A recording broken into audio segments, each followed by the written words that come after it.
way this came about actually is I swim for my exercise. And so when I swim, that's my kind of time of solitude when I can kind of go over the day's problems and because nobody can bother me.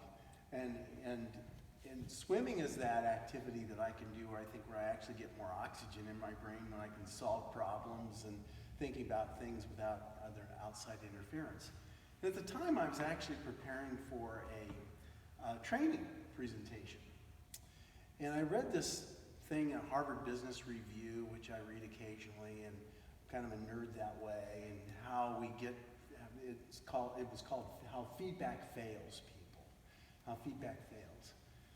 And I thought, gosh, that is so true, and that we use old devices to try to improve performance and all of that.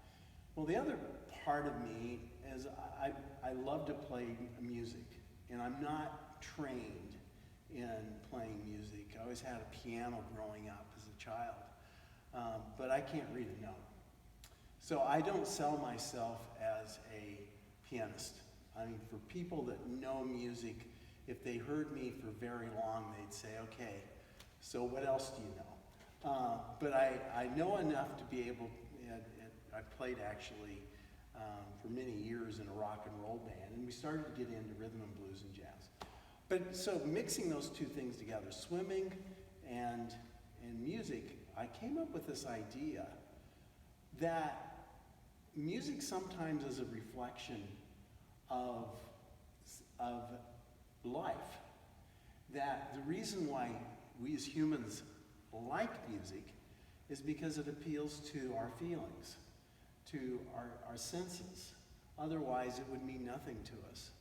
And it is kind of a reflection in different ways of how we interpret music and how it is.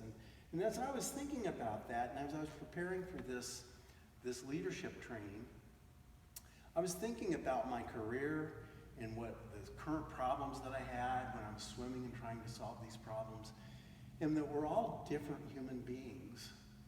And it seems like in my job as in human resources, oftentimes what we run into, very few times do we run into bad actors. It's very seldom that I run across an employee that has ever set out to do anything intentionally wrong or to just be disruptive. It's usually because they're not the right fit. And I thought, but if we place them in the right place, like all of us in our lives, if we're in the right place at the right time, we can thrive. And that it's a little bit like music sometimes, in that some notes don't appear to go with other notes.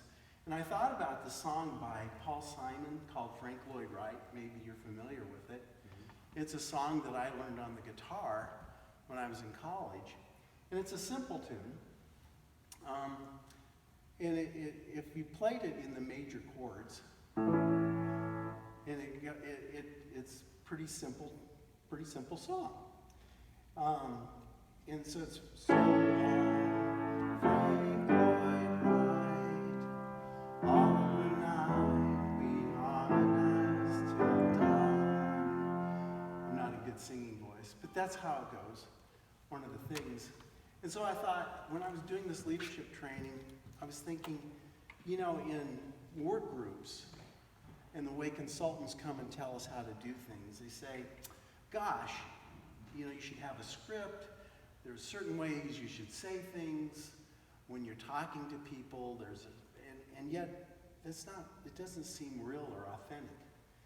And so if you're given a group of people, in the ideal world, they would all fit that major chord.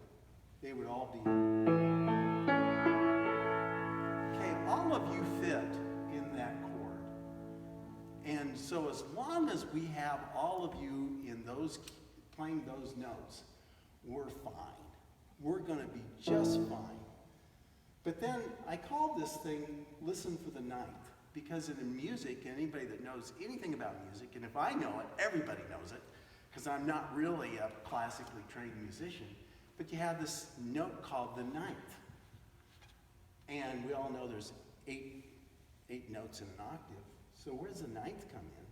Well, in this perfect world where we have all these people that are singing in harmony and perfect this, and then along comes a guy to your group, and you think, this guy is not going to work for us. And especially when you put it with, it's just not, no, that's not going to work. If we're in the HR world, lots of times, then the business manager will come in and say, they're just not working. They're disruptive or whatever the case may be. I mean, that just sounds awful, right?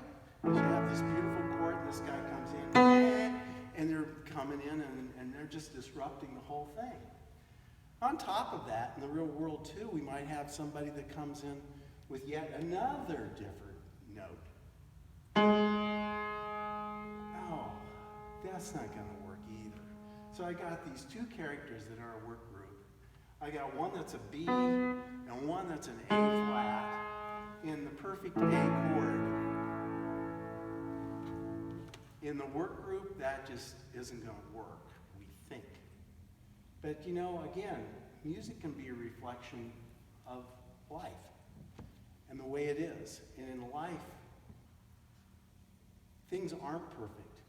And all of us are unique and have different strengths. And we can all make a contribution to this thing called life if put in the proper place and in the workplace. So when in this thing I called Listen for the Ninth, I thought, what if we kind of repositioned this A flat chord to an octave higher? And we played that ninth and turned this chord into this chord.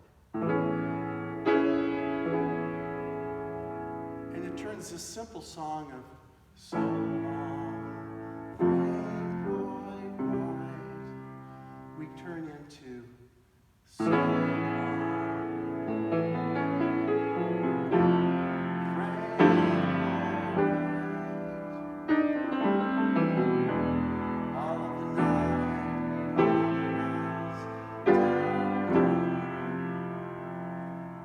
and you see, it turns such a simple song into this beautiful array of chords.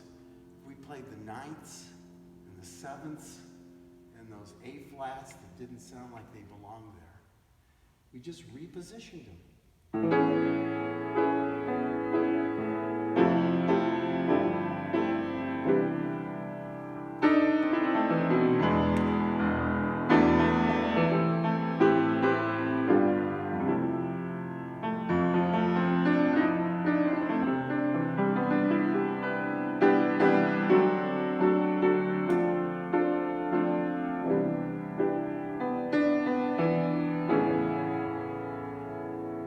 So, if we listen for the ninth, we listen for that other person, and we put them in the position where they can succeed and use their strengths, we can actually make beautiful music together. And that was my spiel. So, it's so much fun to do and to show, and it can be applied not only in music, but in other things. You can apply that to other arts as well.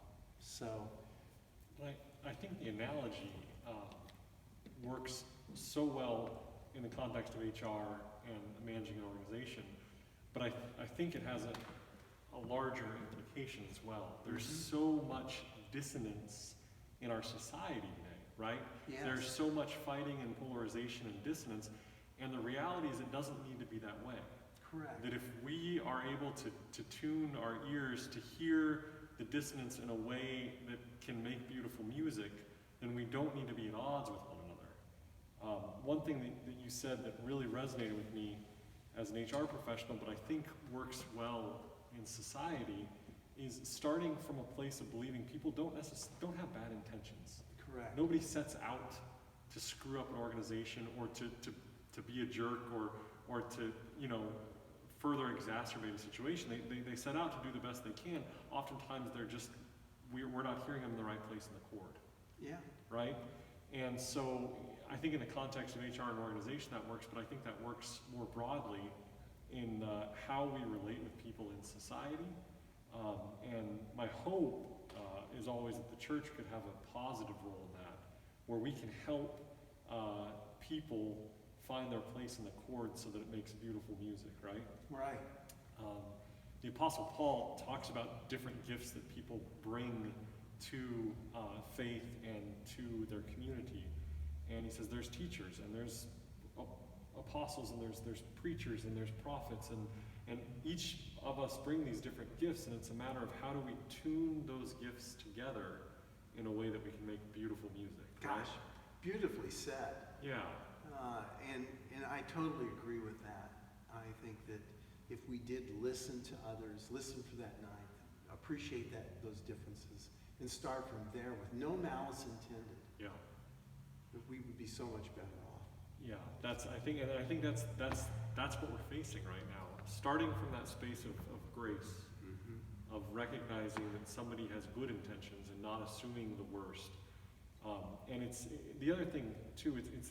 It's difficult to hold both anger and curiosity at the same time, right? And so if my curiosity about why that ninth is the way it is, or how it would fit in that chord, can be what I lead with, then I'm not going to move to a position of anger or polarization. I'm going to instead be able to lead with that curiosity.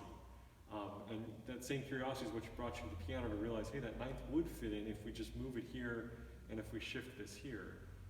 And so starting from a space of grace and a space of curiosity allows us to do that, I think, more effectively. Yeah, and you see it, I'm sure you've seen it in what you do, and it's such a beautiful thing when that person who might have been out of place or seemingly out of place can blossom and thrive.